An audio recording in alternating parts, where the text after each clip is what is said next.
Assalamualaikum warahmatullahi wabarakatuh. Selamat pagi anak-anak hebat. Bagaimana kabarnya hari ini? Semoga selalu sehat walafiat. Bersama Pak Sugeng, mari kita belajar pecahan part 2. Tapi sebelum kita mempelajari pecahan, marilah kita berdoa dulu sesuai dengan agama dan kepercayaan masing-masing. Berdoa mulai. Berdoa selesai. Untuk menu-menu kita hari ini yaitu ada tujuan pembelajaran, ada contoh soal serta pembahasannya. Untuk selanjutnya, kompetensi dasar yang akan kita capai yaitu yang pertama, 4.1, mengidentifikasi pecahan-pecahan senilai dengan gambar dan model konkret. Yang kedua, mengidentifikasi berbagai bentuk pecahan, biasa, campuran, desimal, dan persen, dan hubungan di antaranya. Yang pertama, yaitu kita mengidentifikasi pecahan-pecahan senilai dengan gambar dan model konkret. Selanjutnya, perhatikan contoh soal yang pertama. Ibu akan membuat kue bolu, kue lapis, dan puding. Untuk membuat satu loyang kue bolu diperlukan 1/2 kg gula pasir. Untuk membuat satu loyang kue lapis diperlukan 3/4 kg gula pasir. Sedangkan untuk membuat satu loyang puding diperlukan 3/6 kg gula pasir. Dari pernyataan berikut, yang benar adalah A. Nah, coba perhatikan pernyataannya. Puding memerlukan lebih banyak gula pasir dibanding kue lapis. Yang B, kue bolu memerlukan gula pasir sama banyak dengan puding. Yang C, kue lapis memerlukan lebih sedikit gula pasir dibandingkan puding. Yang D, puding memerlukan lebih banyak gula pasir dibandingkan kue bolu. Oke, untuk soal yang pertama, pembahasannya, coba perhatikan gambar ini. Di sini ada garis bilangan. Perhatikan garis bilangan yang ada di samping. Warna biru ini saya tandai dengan kue bolu. Warna oranye saya tandai dengan kue lapis.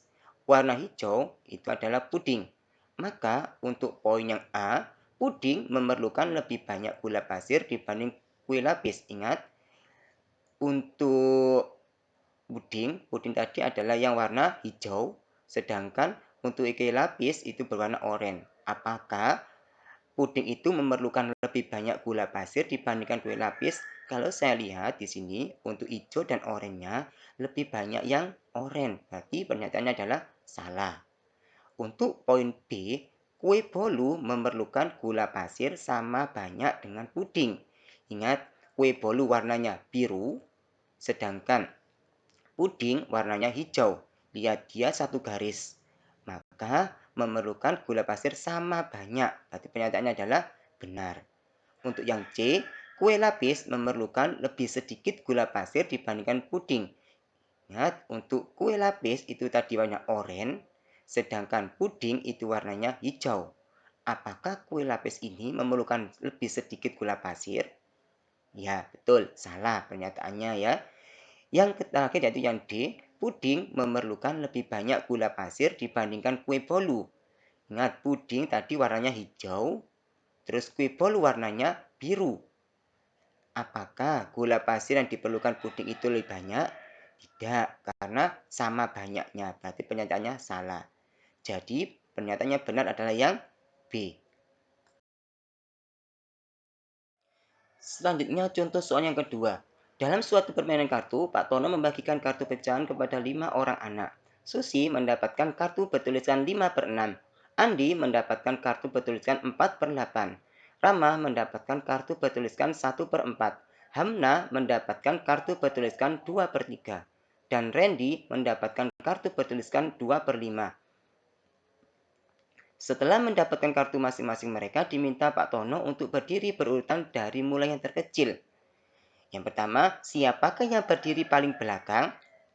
Yang kedua, berapakah nilai pecahan yang dipegang murid yang berdiri di tengah? Yang ketiga, tuliskan urutan murid berdiri dari yang paling depan.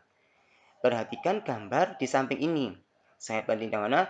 Warna hijau itu untuk Susi, warna oranye untuk Rama, warna hitam untuk Randy, warna biru untuk Hamna, dan warna kuning untuk Andi. Maka untuk poin A, siapakah yang berdiri paling belakang? Jadi yang paling belakang jika diurutkan yang terkecil adalah warna hijau. Siapa hijau tadi? Susi. Terus yang kedua, berapakah nilai pecahan yang dipegang murid yang berdiri paling tengah? Ingat, yang paling tengah. Yang pertama itu oranye, terus hitam, terus kuning, terus biru, lalu terakhir hijau. Maka yang paling tengah ada yang warna apa? Kuning. Siapa kuning tadi? Andi. Kan?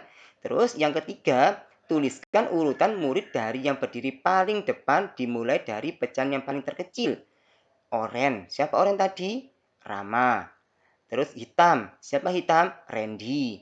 Lalu kuning. Siapa kuning itu? Andi. Terus biru. Siapa biru tadi? Hamna. Yang terakhir yang paling besar adalah Susi. Jadi urutannya adalah Rama, Randy, Andi, Hamna, dan Susi. Selanjutnya untuk KD yang kedua yaitu mengidentifikasi berbagai bentuk pecahan, bisa biasa, campuran, desimal, dan persen, dan hubungan di antaranya. Perhatikan contoh soal yang pertama. Sebuah toko elektronik menjual televisi seharga 3 juta rupiah dengan penawaran diskon sebesar 10%. Berapa harga televisi tersebut? Nah, ini dalam kehidupan sehari-hari, jika televisi itu dijual 3 juta, tapi kita mendapatkan diskon. Diskon itu adalah potongan harga sebesar 10%. Maka kita beli dengan harga berapa? Oke, kita bahas. Untuk pembahasannya, diketahui harga jualnya 3 juta rupiah. Diskonnya 10%. Ditanya apa? Harga beli. Jawab, harga beli itu harga jual dikurangi diskon karena potongan harga. Kita aja diskon dulu. Diskonnya berapa persen? 10% dari 3 juta tadi. Berarti 10% kali 3 juta sama dengan persen artinya per 100. Berarti 10 per 100 kali 3 juta. Kita coret nolnya sehingga mendapatkan 300.000. Maka harga beli setelah mendapat diskon adalah 3 juta harga awal sebelum didiskon dikurangi diskonnya berapa tadi? 300.000. Berarti 3 juta dikurangi 300.000 sama dengan 2.700.000. Untuk contoh soal yang kedua yaitu timbangan baru Pak Rudi. Pak Rudi mengganti timbangan tradisionalnya dengan timbangan digital. Dia belum terbiasa dengan timbangan barunya. Dia membawa juga timbangan tradisional ketika berjualan menggunakan gerobaknya. Pak Rudi mencoba menggunakan timbangan barunya dengan menimbang anak timbangan miliknya. Ketika menimbang 21/2 kg anak timbangan, muncul di layar 2,5 kg. Dan ketika menimbang 1/4 kg anak timbangan, muncul di layar 0,25 kg. Dari pernyataan berikutnya benar adalah, perhatikan untuk gambar timbangan. Yang ini ada gambar timbangan tradisional, ini anak timbangan, dan juga timbangan digital. Selanjutnya untuk pembahasan soal yang kedua yaitu pernyataan yang benar. Yang pertama, Pak Rudi menimbang buah jeruk 3/4 kg pada timbangan digital. Dan jeruk akan seimbang jika beban timbangan 1 kg dan 1/4 kg pada timbangan tradisional. Untuk pembahasan yang A, 3 kg pada timbangan digital apakah sama dengan anak timbangan 1 kg ditambah 1/4 kg? Kita bahas. Ini 3/4 sama dengan 1 kilo tambah 1/4. 3/4 itu sama dengan 4/4. 1 kilo ini kita rubah jadi 4/4 ditambah 1/4.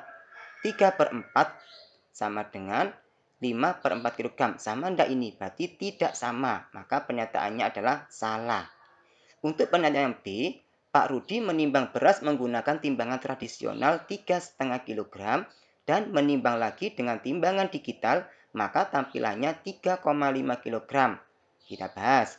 Pada timbangan tradisional ada 3,1/2 kg, sedangkan pada timbangan digital ada 3,5 kg. Untuk 3,5 kg kita rubah ke pecahan desimal, yaitu 3,5 kg. Apakah sama dengan 3,5 kg? Jadi sama. Berarti pernyataan yang kedua adalah benar. Selanjutnya untuk yang C, seorang pembeli membeli 1 kg ayam pada timbangan digital. Maka ayam akan seimbang jika beban timbangan 1/2 kg sebanyak 2 pada timbangan tradisional. Kita bahas. Untuk 1 kg gram ayam apakah sama dengan anak timbangan itu setengah kilogramnya 2 kali? Nah, ini 1 kilogram sama dengan 1/2 kilogram kalikan 2. Maka 1 kilogram sama dengan setengahnya ada 2, berarti 1 kilo. Berarti sama. Berarti pernyataan yang ketiga adalah benar. Demikian materi yang dapat saya sampaikan hari ini mengenai bab pecahan. Tetap jaga kesehatan dan jangan lupa patuhi protokol kesehatan. Saya akhiri, wassalamualaikum warahmatullahi wabarakatuh.